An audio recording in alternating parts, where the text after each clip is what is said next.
যেগুলো ভালোভাবে 25শে মেনে ডিসেম্বর চলুন। বিভিন্ন জায়গার টিফিন, সাথে সাথে পটের প্লাস্টিক ও বাঁকুড়ার শুশুনিয়া থার্মোকল পাহাড়েও ব্যবহার করবেন মানুষের না। চড়ুই ময়লা ভাতি করার আবর্জনা ভিড় জমেছিল। খাবারের বাঁকুড়া নির্দিষ্ট জেলা অংশে পুলিশ ও প্রশাসন, ছাতনা পুলিশ খাবারের প্রশাসন, পাতাগুলো যত্রতত্র না বাঁকুড়া ফেলে ডিস্ট্রিক্ট নির্দিষ্ট ফরেস্ট ও ডাস্টবিনে ছাতনা রেঞ্জ ছাতনা বনাঞ্চলের শুশুনিয়া পক্ষ থেকে বিট সকল লাগাতার জনসাধারণকে প্রচার এবং চালিয়েছে আগত পরিবেশ পর্যটকদের রক্ষা করবার জন্য। অবগত করা হচ্ছে তাদের যে তদারকিতে পরিবেশ আপনারা বান্ধব সকলে জিনিসপত্র নিয়ে পাহাড়ে বা যেন সবাই পাহাড় চড়ুই ভাতি সংলগ্ন করে।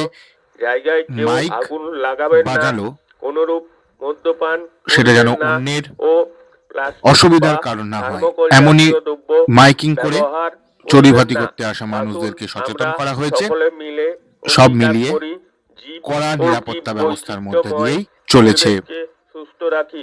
25শে অনুষ্ঠানে ডিসেম্বরের ছাতনা চড়ুই ভাতি পর্ব। বনাঞ্চল, ছাতনা উপস্থিত ছিলেন বনক্ষেত্র, বাঁকুড়ার বাঁকুড়া ডিএসপি উত্তর তথা ডিএনটি অরুণাভ দাস মহাশয়, ছাতনার আইসি বিতুল পাল, ফরেস্ট রেঞ্জ অফিসার বর্ষা রানী মুর্মু। তাদের তদারকিতেই সুষ্ঠুভাবে সম্পন্ন হয়েছে 25শে ডিসেম্বরের শুশুনিয়ার চড়ুই ভাতি।